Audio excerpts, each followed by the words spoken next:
afternoon, friends. Stephen and Yana Banoon here with Israeli News Live. And today we have been a long time waiting. We have James Perloff back with us here on Israeli News Live.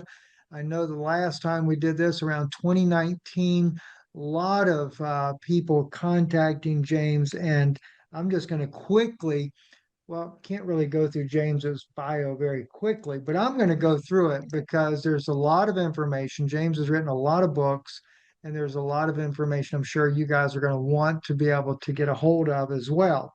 But he has been an alternative media journalist since 1986, not long after I graduated high school, a few years or so.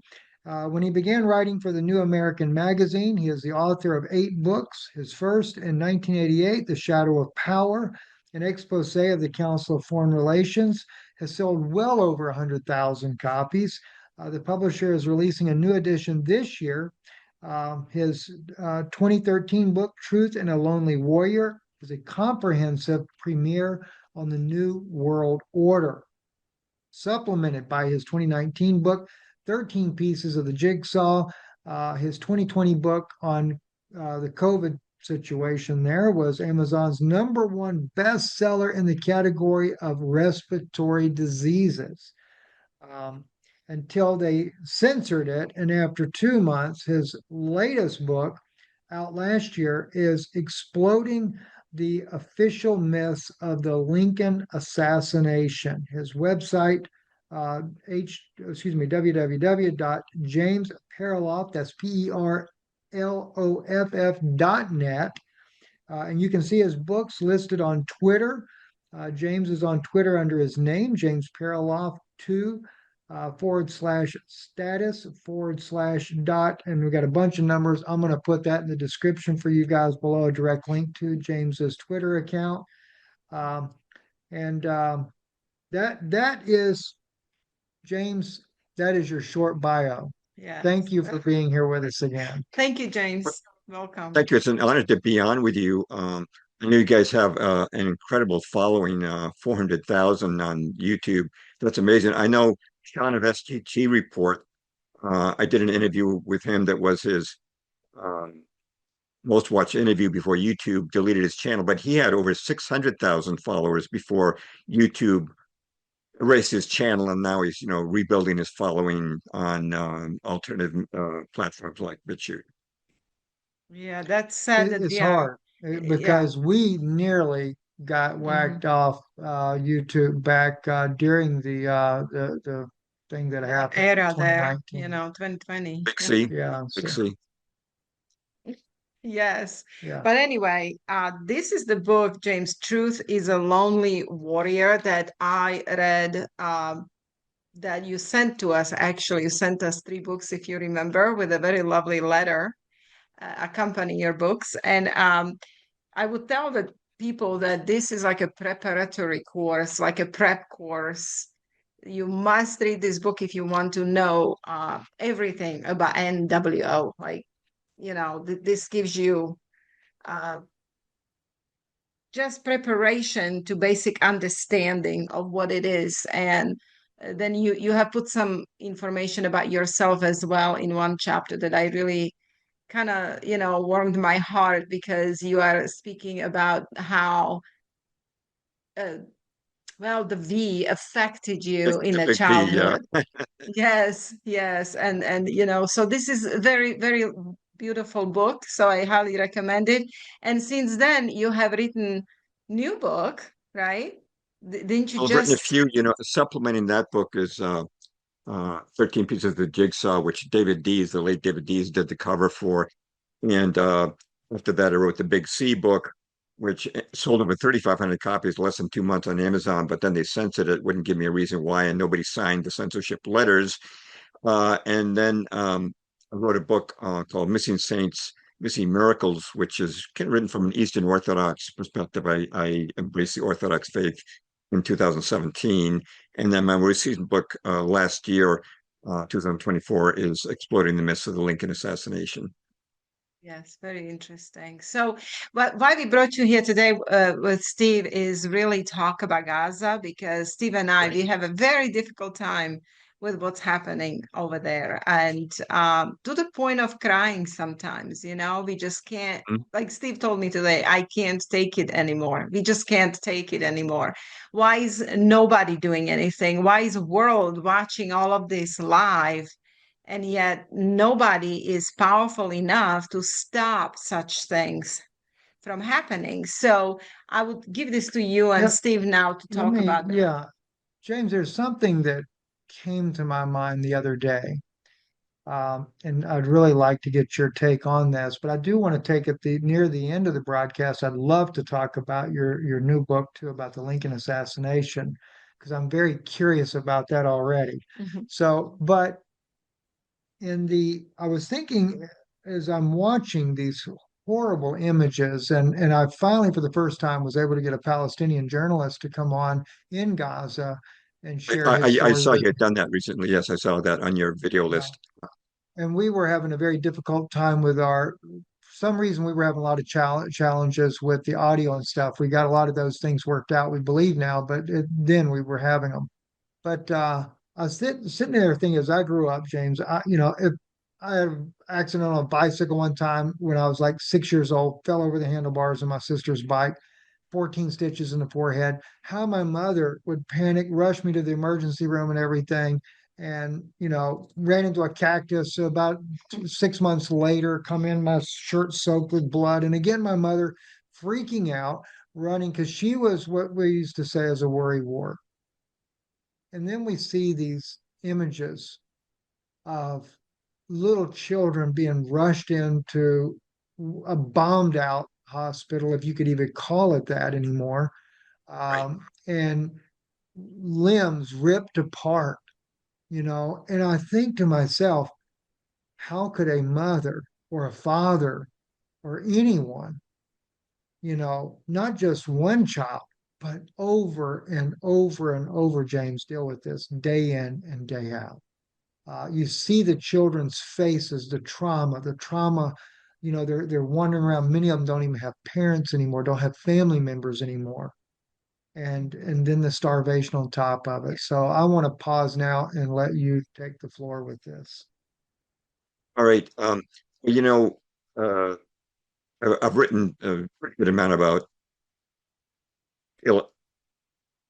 Israel versus Palestine, but and I've given some money to people in Gaza and charities that are trying to help Gaza. Of course, they get the blockade on now.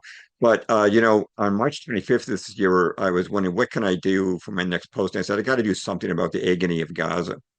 So I wrote a post published on March 25th of this year, 2025. It was called "The Blood of Gaza Cries Out." And what it consisted of was 20 videos. Now, say 20 videos, that'll take forever. No, these are all short videos, 1 to 4 minutes. And since I haven't been to Gaza and I can't speak with authority on it, these are all videos of medical personnel, most of them are Westerners, who are telling what they saw in Gaza. One doctor described how he saw a shot child every day, and he said, "You know what? If a child got shot one time, that might be a mistake. But when you see a child been shot to the head or the stomach by an Israeli sniper every day, that's not a mistake." And the horror they described, the lack of medical supplies, lack of electricity, hospitals being bombed, hospitals being surrounded by Israeli tanks, just a miserable story, but I had 20 videos up. Now, because you invited me on just yesterday, right? I have to go on the show tonight. I um, I decided to review any relevant materials. So I went back to this blog post on my website, jamesperloff.net, called "The Blood of Gaza Cries Out." You know what I found? What'd I you found find? that all 20 videos were no longer existing. Every video said this video does not exist. Now, so I went immediately to find out what happened. Now, when I uh, put an MP4 on my website, my blog post, I don't embed it from my PC because my PC goes down, you lose the video. So I use an online platform where I upload the video and then I use the embedding code from that video.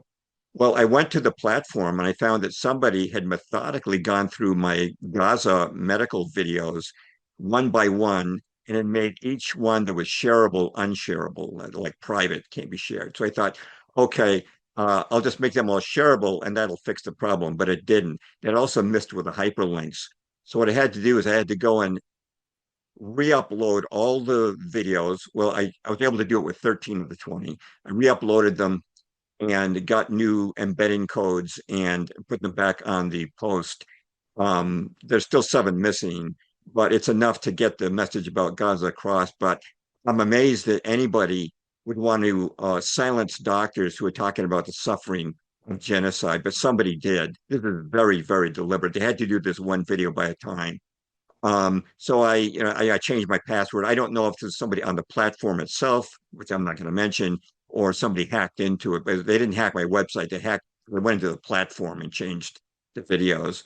But that's kind of censorship we're dealing with. We deal with all the time, the censorship. But what these doctors tell is the story of incredible suffering and also the resilience, the amazing resilience of the Palestinian people in the face of torture, of losing their families, of losing their limbs. And, anybody, Christian Zionist out there thinks they're justified, even if Hamas did all that they say they did, which they didn't. This is a false flag engineered by the Israelis, who have all kinds of links to Hamas. There's an excuse to exterminate the Palestinian people and then turn Gaza into whatever they want to turn it into. But even if Hamas did all the things he now claimed at the beginning from October 7th on, the response is so utterly disproportionate uh, by thousands to one. And it's insane. It's the worst genocide. It's the worst inhumanity that I've seen in my lives. You could go back to World War II and talk about Hiroshima and Nagasaki and Dresden and things like that. But this in our time, I've never seen any horror that approach this level. Could not agree more with you. And as we have watched all this unravel, and like you said, the censorship, James, I was covering steadily different Israelis that were speaking from day one, from October 7th Mhm. forward. It was too obvious from the stand down, and seeing Israelis actually say it. In fact, one good friend of mine that lives there sent me a private message from a young man that he knows, and he is the guy that sent it to me was oh gosh, I forget his name right off the top of my head, but he said to me, he said, Steve, he said, this guy's former IDF, and he wanted you to know this specifically, but there's been a stand down order for about 8 hours. And then I started looking for more information, and I found a lot on the early days, and including and I don't normally say the word rabbi anymore because I'm sick and tired of saying that word about these Jewish leaders because that means master and they're not our masters. So, but anyway, Mitzrahi out of New York, he is an Israeli-born Jewish teacher. He was former Israeli Air Force as well. Even he said it was an inside job, not once, multiple times, James.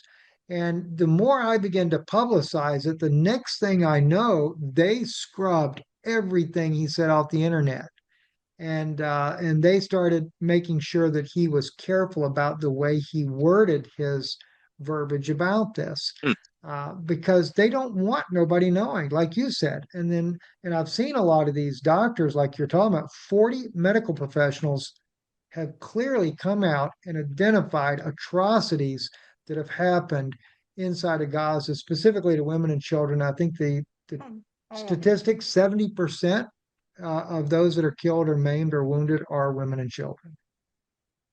I've seen that stat too. And, before I went on the show, I tried to find out what the current death toll in Gaza is. And, AI is saying it's 50,000, and I don't buy that. I think it's Yeah. hundreds of thousands at this point.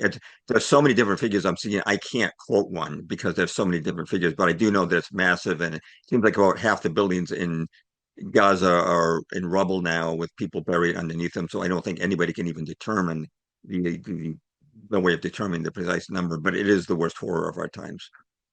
Well, James, even another thing that's very that I've noticed in some of the Israeli Defense Forces verbiages now when they're talking about bombing in Gaza, they're now using a new term.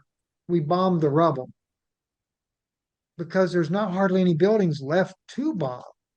I know that the journalist that I interviewed, he's sitting in a bombed out building, but it's just like there's only one floor left of a multiple floor Right. story, and it's you literally can see the changes over the 19 months of the devastation. It's unbelievable. And why more people are not calling it out. But I want to ask you about Piers Morgan. He finally came out after his government started saying some things about it. But what do you think the holdup is? James, they have to know that this is a genocide. I mean, the media or the Israelis? Well, in this case here, I'm talking about like the European Union, the British Mm. government, like with Piers Morgan on his YouTube program that he does. He's always been, trying to side with Reserved. Israel, Yeah. being reserved. But he was having on, some very fascinating guests that were very blunt about genocide happening there. And then just a couple of days ago, he comes out and he says, I finally agree that it is a genocide that is happening. But it was only after the UK, I think France and a couple of other countries came out and threatened to put sanctions on Israel for what they're Well, doing. James, that ICC has an arrest warrant for Netanyahu for Right. war crimes.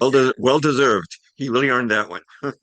Yes, but what's strange is that nobody is living up to that. Like, if ICC was just a formality, like it doesn't matter. I mean, obviously, Israel is guilty of major war crimes. They're not going even by the rule of war. I mean, they're attacking civilians and hospitals, and it's just beyond what our brains can even imagine. And what I don't understand is how Christians in United States, 99% of them, can just look at this, do absolutely nothing, and most of them even agree and allow themselves to be brainwashed to such a point as close their eyes on death of children and torture and starvation. And I don't understand it. So please tell us your opinion on all of this. Well, some of it is that they're not getting the correct information. They're watching the TV sets, which will not, with the rarest exceptions, they will not tell them about the genocide that's happening. And also, they've been schooled on the Future is situation in Israel by the Scofield Reference Bible, right. which was hypermarketed in 1917 by Oxford University Press, and which is the same year as the Balfour Declaration, that Israel had the right of return. And I have in my book, 13 Pieces of the Jigsaw, I have a chapter on Christian Zionism, but you can read that for free on my website, jamesperloff.net. It's called The War on Christianity Part Two. Part One was on modernism. Part Two was on Christian Zionism. Um, so they've been schooled to think of the Israelis as God's chosen people.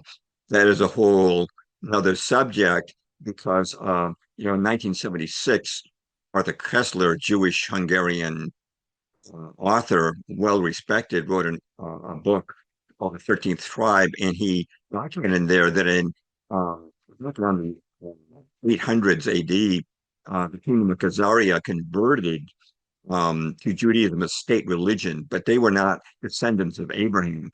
Um, and then when they were invaded, they moved into Poland and they became the Yiddish-speaking Ashkenazis. Those people are coming down to Israel claiming that they have a right to the land because they're Abraham's descendants, but they're not. And if you believe the New Testament, we are all who are Christians are, understand the Jew no Greek, according to the Apostle Paul. We are all Right. heirs of the promise. So people don't even have a right to the land in the first place. Some of them might be descended from Abraham, and who can trace their ancestry back 2,000 years? But even genetic studies have confirmed that the majority of people in Israel call themselves Israelites actually have genetic signatures from Central Asia and not the Middle East. So even under the twisted terms of the Scofield Reference Bible, I have my bookshelf over here, they don't have the right to the land. You know, something that Scofield wrote in his Bible, which I don't think he even wrote that Bible.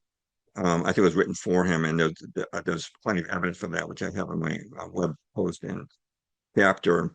But Scofield, see, um, for Abraham and his descendants, it's evident that the Abrahamic covenant made a great change. They became distinctly the heirs of promise. That covenant is wholly gracious and unconditional. The descendants of Abraham had to abide in their own land to inherit every blessing. Well, God's promise to the Israelites, the Hebrews, was not unconditional. It was very conditional. You read um, uh, Deuteronomy 28, there were blessings for obedience, but disobedience would bring curses. And you might recall that when Moses brought the Hebrews to the land of Israel, because of the lack of faith, they were compelled to wander in the wilderness for 40 years. Now, do you really think that today's Israelites are more faithful than those people? Um, Take a look at it. According to the Gallup poll, 65% of those in Israel now say they're either not religious or atheists, and only 30% say they're religious. And Tel Aviv, which holds an annual gay pride event parade, has been voted the most gay-friendly city in the world. Those people are not there because of God's returning them by some miracle to Israel. They're there by the Rothschilds buying up land, started in 1829 to fulfill this idea of taking over the land of Israel. And there's a whole history that, Theodore Herzl, the World Zionist Congresses, um, and the Scofield Reference Bible, and Christians, unfortunately, have been deceived by that. And that's one reason why I finally got out of evangelical churches. I was, my own path. I grew up in basically an agnostic home within the New Age movement for about 10 years back in the 70s. Became a Christian in 82, but I got into the evangelical church, at least conservative when it came to things like abortion and homosexuality, um, traditional marriage, but they were also bought into the whole lie of supporting the modern political state of Israel. And finally, I could take it no longer. And I got into the Orthodox Church, which not only worships the way the original Christians did when Constantine legalized Christianity in the fourth century, but you know what? In see now 9 years of attending Orthodox churches, I have never heard one sermon praising Israel. But I heard it all the time. So I'm just letting you know that there's a difference, and that is not traditional. One more thing I'll say before I throw it back to you. I wrote a book, and I was saying in 2022 called "Missing Saints, Missing Miracles." I read it after reading all 4,000 pages, 7 volumes of the Synaxarians, the lies of the saints of the Orthodox Church. And it's drawn from hundreds of manuscripts going back 2,000 years from Ireland, Russia, Serbia, Greece, all over the world, all different languages. And do you know how many Christian Zionists there were in the history of the Orthodox Church? Not one. Yeah. Not one. And if they ever talked about Judaism, they talked about it being at enmity with Christianity. There was no talk of Judeo-Christianity. It didn't exist. That started in the last 100 years plus. That's a new invention and it was done to deceive Christians into supporting what we're seeing now. Globalism, communism, and Zionism. Those are the three heads of the New World Order. Yes, yes, that's so true. Yeah, one thing I was going to say too, James, is when you brought up the Khazarian side of this, there were I covered several teachers, Jewish teachers that were one or two were in Russia and one was in Israel that openly admit and speak about how that they are from the Khazarian Empire, that that Right. they are Khazarians, right?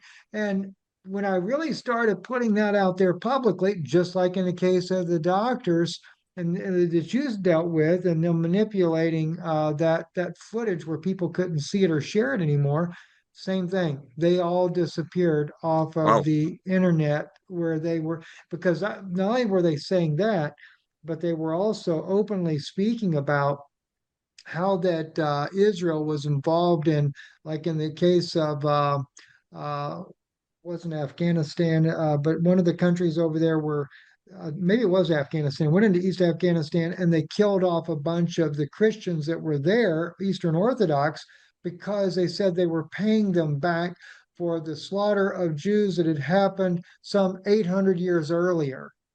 I mean, and they're just making all this big boast, kind of like Ben Gvir does when he goes out there and he openly is admitting that they're willing to kill all the Palestinians off out of Gaza. Smotrich just gave a speech. You know, Smotrich, Ben Gvir, they're part of this Well, I'm sorry, nothing. Smotrich, not Ben Yeah, Gvir. That's what it was. It's there's Smotrich. part of this Netanyahu's coalition that is bringing to Israel. I wrote about this. You look at our website, israelinewslive.org, and in 2023, I alerted Christians in the United States that government that's forming back then was forming in Israel is ultra orthodox right wingers.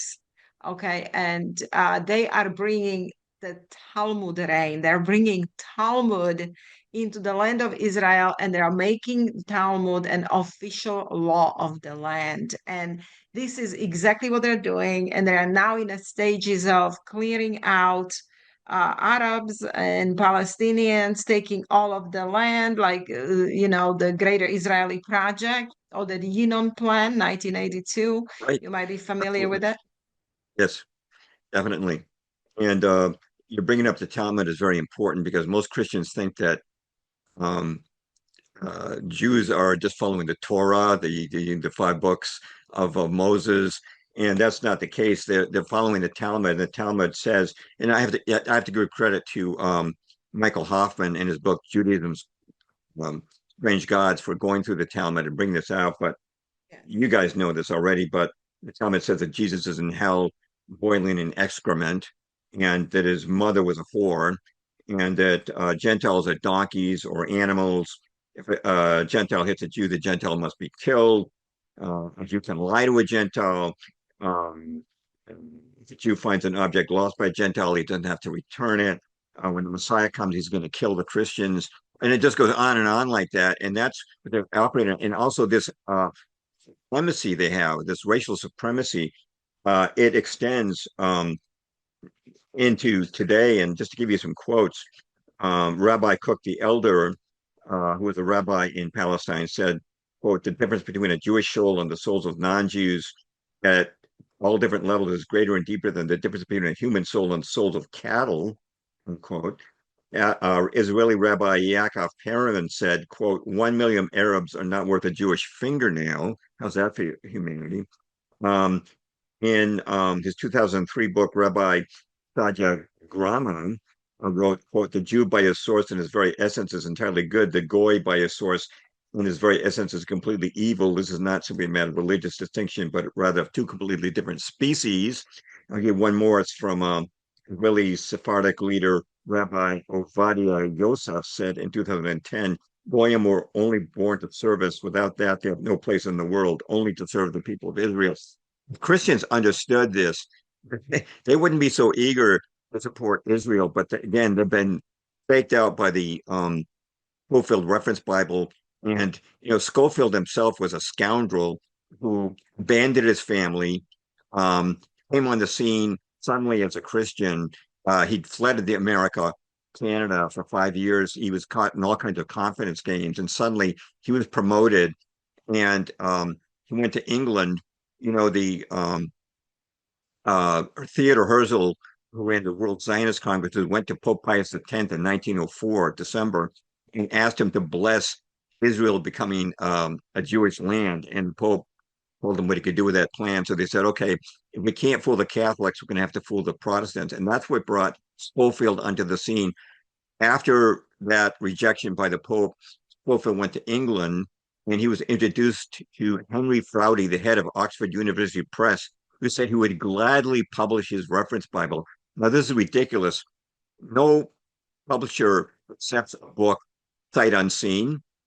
and agrees to publish it, unless it's somebody like Stephen King, who's got a long track record of bestsellers. But Scofield had only written one book before that. It was called Rightly Dividing the Word of Truth, which was self-described as a pamphlet. And also, he had no qualifications to write a reference Bible. He'd never been to seminary, never been to college and studied theology, and he had no knowledge of the ancient languages that the Bible is written in: Aramaic, Greek, and Hebrew. And yet they promised him to publish his reference Bible. Of course, Oxford University Press, really run by the Rothschilds, had offices on both sides of the Atlantic. And in 1917, when the Balfour Declaration came out, that's when they hyper marketed this book, and they had it beautiful editions, leather bound, bold lettering, tried to make it look God honoring. And so Christians thought, "Oh wow, this is the truth." Yep. I can give you some quotes. I want to throw it back that he had in there, where it intended to convince Christians to support the Zionist movement. But let me throw it back to you. I'm talking for too long. No, no, no, it's okay. You don't. We have you here to talk, so Yes. we are learning from you as well. And I'm just so glad that you are confirming all of this to people, because that's true. When Oxford University Press published this Bible, they gave it to every graduate of a seminary as a gift. Yeah, and these evangelical pastors who, like I said, they have good intentions, but they've been completely misinformed. And it takes a high level of discernment to figure out that you have been tricked. I've been tricked. I was actually into this Yes. whole thing because I was attending these evangelical churches. Then I started hearing things that didn't make sense. And the more I learned about 9/11 and what Israel had done to USS Liberty and its many acts Yes. of terror over the years, I started to say, wait a minute, this is not our greatest ally. But, getting back to Scofield, some of the distortions that he made. Um, there's a very famous one, in the Old Testament, Genesis 12. It says that the Lord said to Abraham, "Get thee out of thy country and from thy kindred and from thy father's house unto a land will show thee. I will bless them that bless thee and curse them that curseth thee." Now, the Hebrew is singular here. He's saying, "I will bless you, Abraham," but Yes. Schofield made it plural and said it applied to all Jews who are said to be descendants of Abraham, even though we really know most of them came from Khazaria. And so here's what uh, Schofield wrote in his notes, which were right in the Bible's pages. This is the first Bible, I believe, commentary that had the notes Yes. right on the Bible's pages. Usually, people said it would be most Bible commentators thought that would be defiling to put your own words on the Bible pages.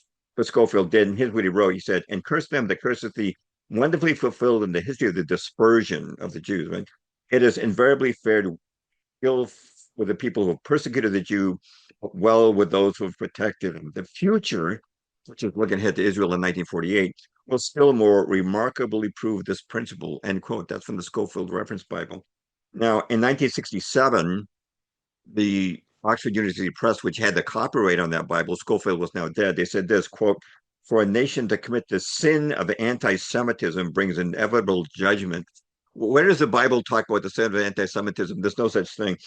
Um, and of course, I already mentioned that he said it was an unconditional promise, which it was not. And here's another thing that Schofield said. He said, "The gift of the land is modified by prophecies of three dispossessions and restorations. Two dispossessions, restorations have been accomplished. That was Moses and Nehemiah, right? And Israel is now in the third dispersion, after which she will be restored." So he's looking ahead to 1948 there. But actually, the Bible prophecies only refer to Nehemiah and Moses. They're not talking about a modern day return of the Israelites. This was a distortion, but this is what evangelical pastors been taught in their Rothschild Yes. funded seminaries, and that's what they tell their congregations. And so they have this blind eye to the crimes of Israel, thinking this is um, the God's chosen people returning to their land. That's interesting how they could artificially force this Yes. and And this is deceive. something, James, that we've been working on now for a while. I started a playlist on my Israeli News Live YouTube channel, specifically debunking the Scofield doctrine, Mhm. different, all these different ones, including the latest one I just did was being born in a nation in one day. Taking the prophecy where it says, that they would be born in a day, because, this is where all the Scofield theologists are out there saying, well, 1948, they were born in a day. So I take them and I walk you right back through the scriptures and I show that birth in a day was in the book of Acts, because they love to have these lost tribes. The 10 tribes are still lost, yet Jesus sent his apostles and the 70 to only the lost sheep of the house of Israel, to all the world at that time. I prove completely from the reference in Acts chapter 2, every nation, east, west, north, and south, they were all coming from all four directions, coming back in on the day of Pentecost. And I said, if you want a day when Israel was born, it is a spiritual birth when they recognized, believed, and were filled with the Holy Spirit. That was because I break it down right down to the water. He'll wash them with water. And I started doing this one after another, even like where you take in, I think it's Zechariah, the 10 people of the nations will take a hold of the skirt of him that is a Judean. And even like you mentioned earlier in Genesis chapter 12, it's all singular. So I break all these down because I speak that language, and I just start showing this is not, these things are all fulfilled. I mean, granted, maybe there are some scriptures that are not fulfilled, but it's not going to have anything to do with the modern state of Israel. And yet I fully bought that lie for many years, believed it sincerely, wrote my first book, Israel, Are They Still God's People? Yeah, And I was a diehard Scofield Zionist. Zionist to the heart. And but sadly, I had to really do some serious repenting and getting right with God, and stepping back and trying to correct Well, these that's the mistakes. moment when you find out you were lied to, you were deceived, and how easy it is to be deceived. And it takes truly Holy Spirit and a searching heart, to see the truth and be open to it. So um, it's just like we're trying to help people to come out of Zionism, and we are seeing fruits of Zionism right there in Gaza. And I am actually afraid that it is like a almost like pilot studies, when they're trying out on certain populations what they're going to do to the whole earth if we allow it. I agree. Rick Wiles and others, myself, I'll agree. This is just target practice in Gaza for what they want to do with the whole world. They've done it already to places like Dresden before, where they carried out massive exterminations and of innocent people. And yeah, I think it's foretelling what the Antichrist has in mind for planet Earth. James, let me ask you this too. On speaking of Gaza and this war on Gaza and the extermination, moving these people out of this region here, one of the things that I have personally really have felt like that Israel was wanting to do this for, uh, was because of the Silk Road Initiative and wanting to take over that land so that they could build a new canal, instead of the Suez Canal going from the Mediterranean down into the Gulf of Aqaba.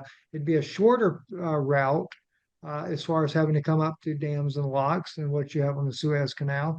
And that would give Israel a dominant force and really become the hub. I mean, as we know, I covered this years ago, that the Silk Road Initiative, China had bid, they didn't, excuse me, they didn't even bid to rebuild the port of Haifa for Israel.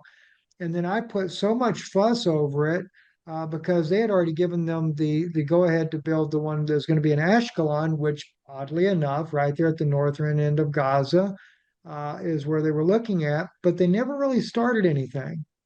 That all just kind of went down by the wayside and nothing has happened.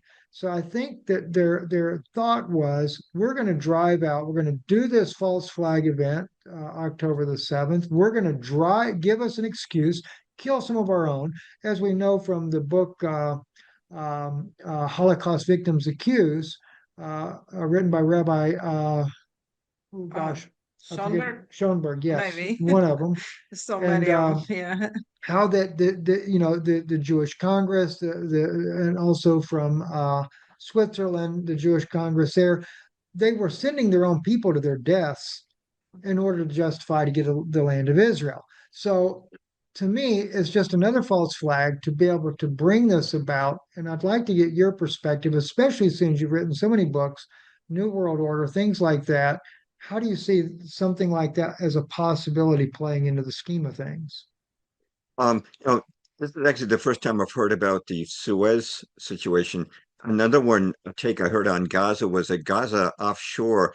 There's an enormous, I forget the name, but there's an enormous oil and gas reserve, and that Israel had a plan to build a pipeline with Turkey's consent that would go up through Ukraine with Zelensky's consent, and then go to Western Europe and cut off the Russians. That pipeline is but they needed to knock out Syria, which we know just happened very recently, and because Assad would not put up with that, we would not cooperate with Israel on that. So that's another take I heard on it. Certainly, the whole Israeli project is part of the deep state New World Order that we're seeing unfolding. And I was first schooled in the New World Order by the John Birch Society back in the 1980s. Um, and they had the communism and the New World Order part, the globalism part, but they were missing the Zionism part. It wasn't until about 1999, 2000 started to wake up that something's not right with Israel. And after 9/11, I accepted the official 9/11 narrative initially. And then in 2003, I wrote a book called Stranger Than Fiction. Started talking about the dancing Israelis, and then you start to pull that thread and you see how deep the Israeli connection to 9/11 goes. And I start to realize that Israel is not only not our greatest ally, but it's probably our greatest enemy. And it's very integral. There's something interesting that probably, if we can find it here, that your readers not find. I know in Christian Zionist circles, they used to talk about Gog and Magog because in Revelation 20, it talks about how Christ is going to reign for 1,000 years. And then um, after that, Revelation says, when the 1,000 years over, Satan will be released from his prison and will go out to deceive the nations in the four corners of the earth, Gog and Magog. They gather them for battle and number. They're like the sands of the seashore. They march across the breadth of the earth and surround the camp of God's people, the city he loves, meaning Jerusalem. And most evangelical Christians think this is entirely in the future, that Christ is going to come back and going to reign from 1,000 years on earth from the temple. Never mind the fact that Jesus always rejected being an earthly leader. He didn't want to be a king. He said, "My kingdom is not of this world." Yes. It's not in his character at all. And but I found some interesting quotes in Arthur Kessler's book, The 13th Tribe, about who Gog and Magog are. And speaking of the Khazarians, he said, quote, a Georgian chronicle doing an ancient tradition identifies them with the hosts of Gog and Magog. And then Ibn Fadi, a 10th century Arab traveler, wrote, quote, some of the opinion that Gog and Magog are the Khazars. And then the 9th century Westphalian monk Christian Druthmar recorded, quote, there exist a people under the sun in regions where there are no Christians, whose name is Gog and Magog. Among them are the Khazarians, who are circumcised and observe Judaism in its entirety. And then we have Josephus, very famous, of course, Jewish historian, wrote, quote, Magog founded those that from him were named Magogites, but the Greeks called the Scythians. Well, the Scythians were the Khazarians. So, Yes. the Hal Lindsey and all the Christian Zionists are looking for Gog and Magog. They thought it was going to be the Soviet Union. Because according to Ezekiel, Gog and Magog come from the north. Well, I think it's the Khazarians, and I think that this script has been fulfilled. I think because the Gog and Magog surrounded God's Jerusalem in 1948. And 1,000 years, I don't think Christ is coming back to reign from a temple for 1,000 years. He said, if anyone says he's in the inner rooms, don't believe him. He's going to come from light like lightning when he comes, and then there's going to come the final judgment. So, Yeah. uh, the uh, Gog and Magog is there now, and I kind of I'm sorry, I sort of lost my train of thought there. Um, but what we're seeing is satanic. It is to be remembered when we see the ruthlessness of the Israelis and how they consider other people um, to be cattle. In Revelation 9, Jesus said, "I know the slander of those who say they are Jews and are not, but a synagogue of Satan." Telling, I'd say they are Jews and are not. And then in Revelation 3:9, he says, "I will make those who are synagogue of Satan who claim to be Jews, they are not, but of liars, and make them come down and defeat and acknowledge they have loved you." And that's Jesus himself speaking. He seems to be Yes. speaking very much to what we're seeing today. You just brought it together. I mean, really brought it together. If people are listening, they need to re-listen again, because that was very interesting Yeah. how Khazarians are the Gog and Magog. You're, by the way, about millennium, what you just mentioned, you're writing about it in this book.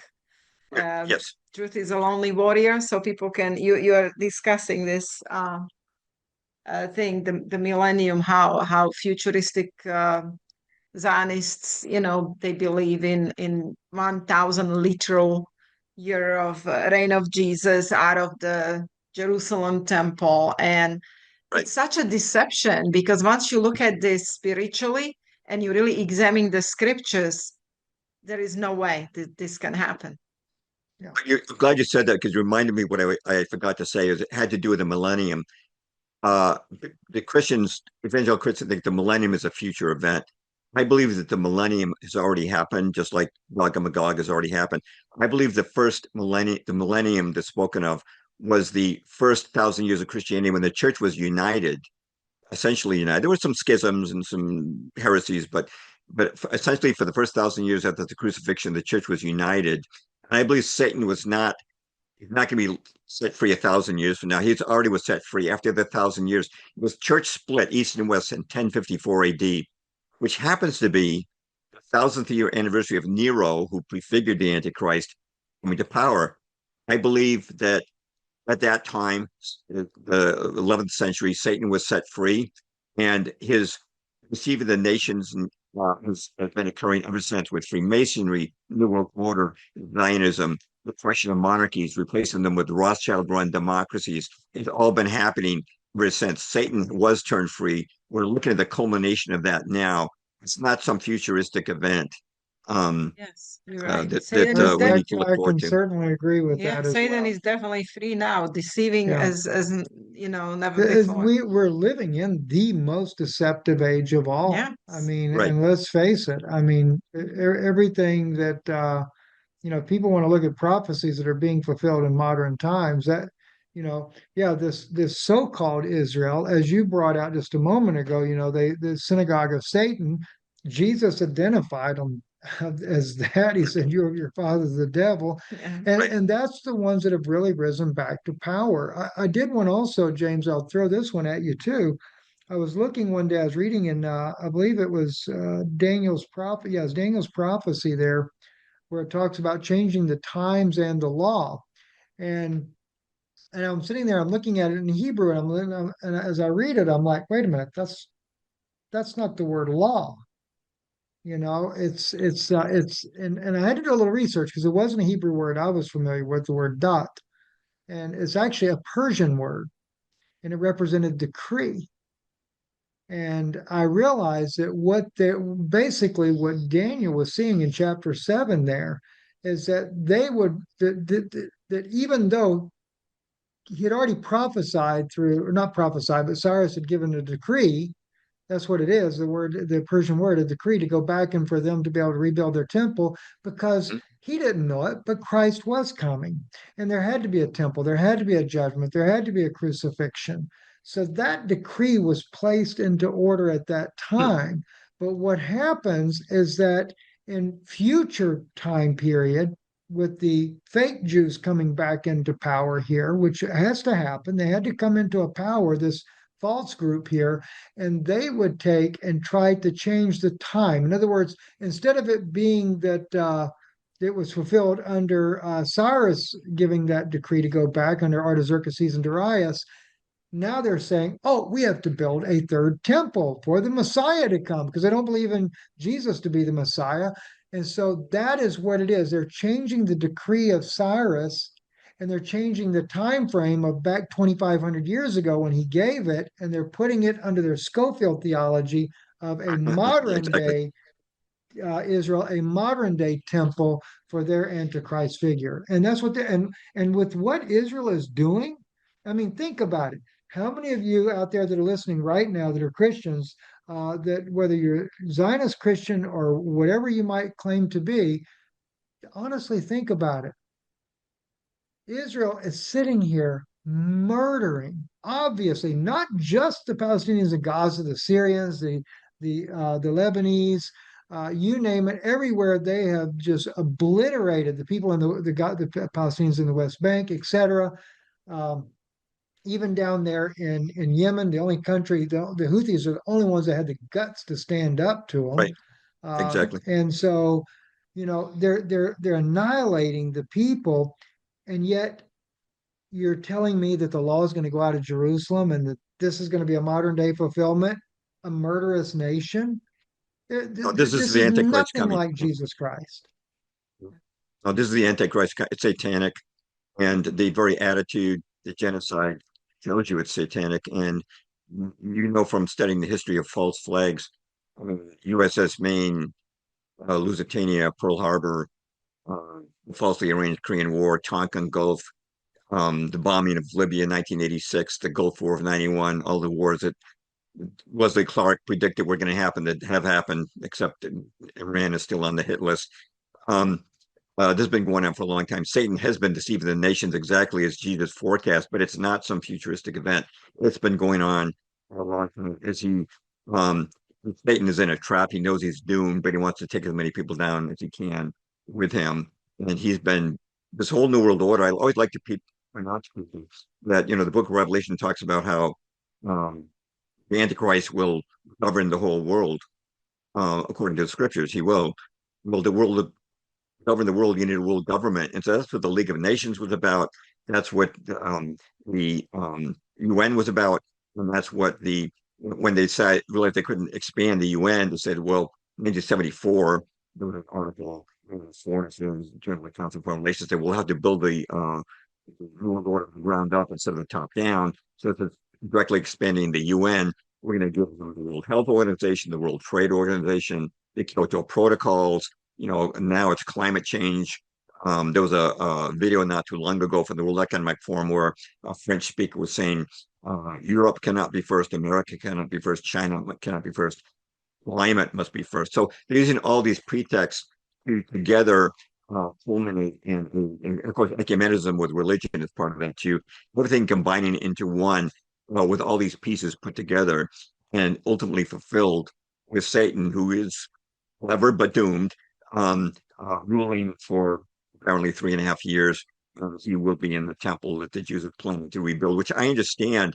They do have you would know more about this than I do, Stephen, but I've been told by missionaries that they have already gathered together materials, musical instruments for the rebuilding of the temple, and they've built millions of dollars from American Christians for the rebuilding of the temple, who the Christians think this is going to bring back Not only Christ. that, Yeah. James. Well, the other day we went to a our PO box, and we pull out like the local churches are luring people into. They're Zionist churches, and they're calling people to come to church. And there is this heading that there was some sort of a healing by Red Heifer. Yeah, geez. I Right. mean, Okay. yes, heifer. How do you say that? Heifer. Heifer. I'm so sorry. So red heifer healings. So now they're just brainwashing people that is red heifer in Israel. You know. And I do know that they are, because a friend, well, I don't want to call him a friend necessarily, but a guy I know in Israel is part of the fabrication process in one welding shop that have been building the windows and the door frames. They've got the plans and the blueprints for the temple. Yes. So yeah, Yeah. they're going to do It's something all a drastic. deception, and they're going to run the Noahide laws are going to be the new world order laws for the humanity. Do you agree with that? Because Yeah. I'm seeing it so vividly, and it's too. I used to tell people so much and pound into people that this is so dangerous, but uh, I just can't get through some Zionists. I can't get through the people. So, what do you think about Noahide laws? Are they going to be the New World Order laws for humanity? Like international law will be based on Noahide I think laws? so. I understand that George H.W. Bush signed order confirming them during his It was administration when Carter already, but Congress was yeah. out of session, I think. So yeah, that is expected, and it seems that they were anticipating the arrival of the Antichrist, and they would be under those laws at that time instead of the teachings of Jesus Christ. But certainly, when the Antichrist comes, some people say that it's like a counterfeit Trinity. We have God the Father, Jesus the Son, and the Holy Spirit. Some people think that Satan is like a counterfeit God Father. Antichrist was a counterfeit Christ, and the prophet who's mentioned in um, Revelation will be the counterfeit Holy Spirit. I don't know if that's correct or not, but it sounds like it's pretty fitting. I'll throw one out there for you and my wife both. She doesn't know about this as of yet either. Um, just recently, we picked up a new Bible, and in the commentary over Matthew, it is stated that Matthew was a Jew writing a book for Jews about a Jew. That's what it says in our new Bible we just bought. Yes, Wow. it's in the commentary there, right? Now, what is that? All right, that is, they are trying to take ownership of Jesus Christ and they're Mm. trying to bring him back to subordination as just a good old Jewish boy that got a little bit wayward and a little bit carried away. And I'm thinking to myself, how in the world did they get away with putting that in the Bible? But hey, eventually they'll take and rewrite the New Testament as well, so that the future Mm. generations don't know what Jesus really taught. Well, they're not going to fully rewrite it, but you know that they are making there has been attempts uh, to declare some portions of New Testament anti-Semitic. So I don't know if you Right. familiar with Well, that. I did a blog post and a podcast. I was looking at the Academy Award ceremonies, and I noticed that there was a great Christian movie that came out in 1951 called Quo Vadis, and it was about the days of Nero, and it uh, was about Christian persecution, and it was about a Roman general who finally converted. Robert Taylor finally falls in love with a Christian, played by Deborah Carr. It's a very exciting movie, and it shared a lot in common with Ben-Hur. Same producer, same studio, MGM, same musical composer, some of the same actors, 8 years apart. But Quo Vadis was snubbed at the Oscars, 0 out of 8, and Ben-Hur won 11 out of 12. I kind of wondered why that, because they're very similar. And I finally realized it was because Quo Vadis was about the persecuted Christians, so it got snubbed at the Oscars, and they gave it to a Gene Kelly film. It's really kind of I thought it was kind of a second-rate musical, but Gene Kelly was a big left-winger, and that was the McCarthy days, and they wanted to reward his efforts, right? But Ben-Hur was not about the persecuted Christians; it was about the persecution of Jews. And it was a great movie. Don't misunderstand me. The music was phenomenal and the chariot race was phenomenal. But it won a lot out of 12 Oscars. Well, Waters was snubbed because it was about persecution of Jews instead of about persecution of Christians. And actually, just to give you an example, I don't want to go too far off track here, but Nick Quo set an all-time world record. 32,000 costumes were hand sewn for Quo Vadis. And yet they didn't give it the Best Picture Oscar. They gave it to Gene Kelly's musical American in Paris, where he walked around Paris wearing a white shirt, short sleeve shirt, and white pair of slacks. That got Best Costume Oscar. And Ben-Hur won Best Costumes, but you know what? Those are all borrowed from Quo Vadis. It's kind of how who runs Hollywood. You guys know on Hollywood, and things go according to their biases. So. Just kind of a side anecdote. That is a recent blog post, and I just looked at that and I said, "Wait a minute." This doesn't make sense that we would give 0 Oscars to Gladys and 11 to Ben-Hur, but I understand the reasons why now. Yes. Well, James, listen, before we close out, can you share with us about your latest book that you wrote? Just a little bit because we don't have much time, but we will do more interviews with you. And I apologize, we just kind of wanted this subject today, but This is most I think it's the most important subject in the world right now, Gaza, because that's the worst humanitarian crisis of our times. Yes. yes, it's on my heart like every day. So, but anyway, tell us a little bit about your latest book, and perhaps we can invite you for a full interview on that book and any other subjects you will Latest, pick, yeah, of course. yeah. Well, it's exploding the official myths of the Lincoln assassination, and just to give you a very succinct summary. This was understood back in the 1930s when an author named Otto Eisenschmidt wrote a book called Why Was Lincoln Murdered? And that was followed by an NBC documentary nominated for an Emmy on Lincoln assassination, largely based on that. And it was forgotten about and suppressed. But Lincoln, the two things to know: why was he killed and why was he shot in Ford's Theater? He was killed because he stood against the deep state's plan to exploit the South after the war in Reconstruction. For Reconstruction to happen, to exploit the South, to seize their properties, to deny them the rights, uh, the voting rights, put them under military dictatorships for 12 years following the Civil War. Lincoln had to be removed. And the reason it was done in Ford's Theater was because after John Wilkes Booth shot Lincoln and leaped on the stage, unexpectedly breaking his leg, he shouted, "The South is avenged." And he shouted the state motto of Virginia. Now, the purpose of that was to make everybody think that the South was behind the assassination. That's why it had to be done in front of 1,500 witnesses at Ford's Theater. That was what was really going on. But the details, the man behind the assassination planned it, orchestrated for the deep state with the Secretary of War, Edwin Stanton. And I present 25, summarize 25 pieces of evidence against him.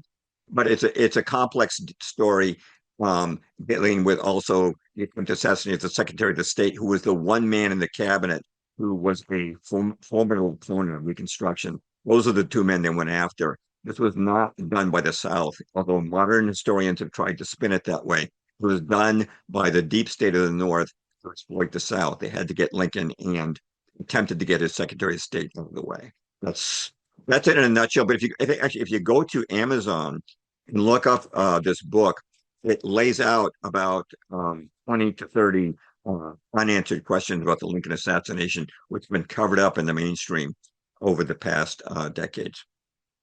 Wow, that's That interesting. is fascinating. That is, I mean, yes. especially It for just your goes son. to show Yeah. what the agenda continues on, and Yeah. they Right. plan, centuries in advance on what they're Yes. going to do. Mm-hmm. So, James, thank you so much for joining us. Such a late hour at that, Yes. to go into this very serious subject about Gaza, and we do look forward to getting you back on. Certainly. I'll have Well, to get it's an this honor book to as be on with well, you so I guys. can. It's an honor to be on with you guys. You guys are so well informed, and your following reflects that. Thank you.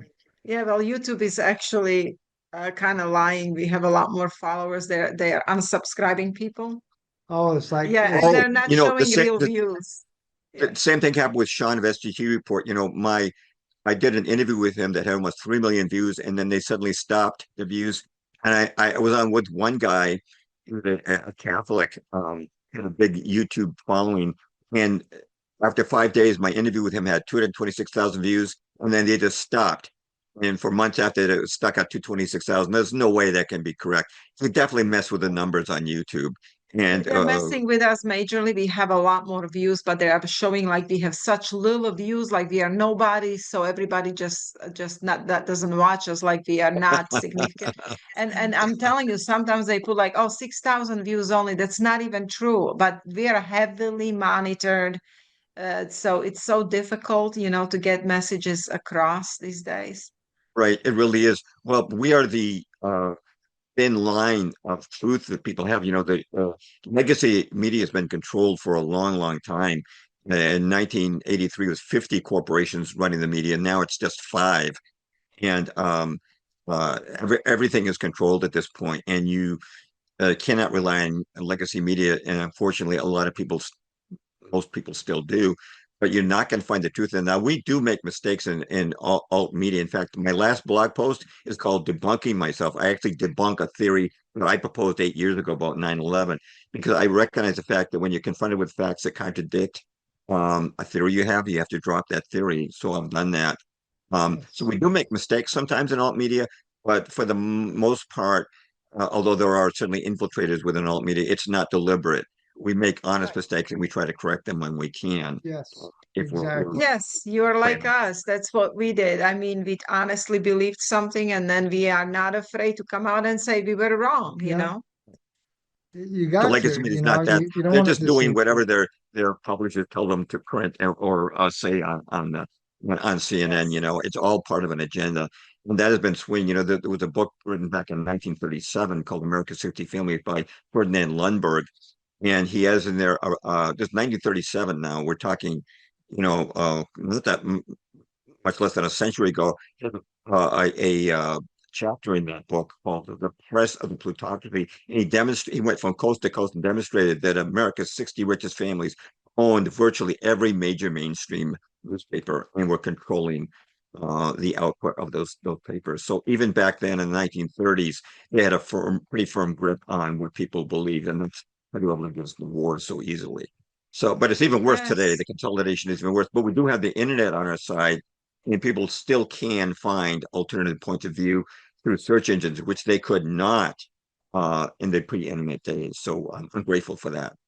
Yes, Me as too. long as it lasts. Yes. So Well, thank you. thank you, James, and thank you guys for listening. I'll have all of James's information for you in the description below, where you can order his book, direct links to Amazon, his website, and It's Twitter. yes, his Yeah. Twitter page, Yeah. etc. There, follow him on Twitter there, and let's just see if they burn your email up again every 20 seconds, Yes. James. Hopefully they will. Yeah. Okay. All right. Well, thank you so much again, and you have a wonderful night, James. Thank you guys. You guys are tremendous. I really appreciate you standing for the truth and the concern that you have shown for the people of Gaza. That is, again, the number one humanitarian crisis. It just staggers belief that this is going on, and no one in government is opposing it. I've looked at Trump's cabinet; they're all the key positions are pro-Zionist, and not one of them, to my knowledge, they may have, and I didn't know about it. None of them has expressed any sympathy for the people of Gaza. And that's just a commentary Absolutely not. about how the Western governments are controlled these days by Zionist entities. Yes, Yes, and that's majorly. that's another subject, James, to talk about Yeah. Trump and all of Yeah. the wow, Would love to go into we that can one. go into that one too, but Sure. anyway. Yes. Mm. Yes. Thank And you he's again. making himself look like a savior. He made it look like such a great thing. We lift the sanctions on Syria after you put a thug into power. Right. Right. So Why don't we have another discussion let's do like it. in maybe a week or so? I will be in touch with you, okay? And then we'll Okay. Thank you. I would love to go on with you guys again. It's been tremendous. Thank you very much for having me on. Thank thank you, you. James. Thank you. Thank you. Thank you Okay. guys for listening. Stephen Yana Banoon on Israeli News Live with James Perloff. You find the right button.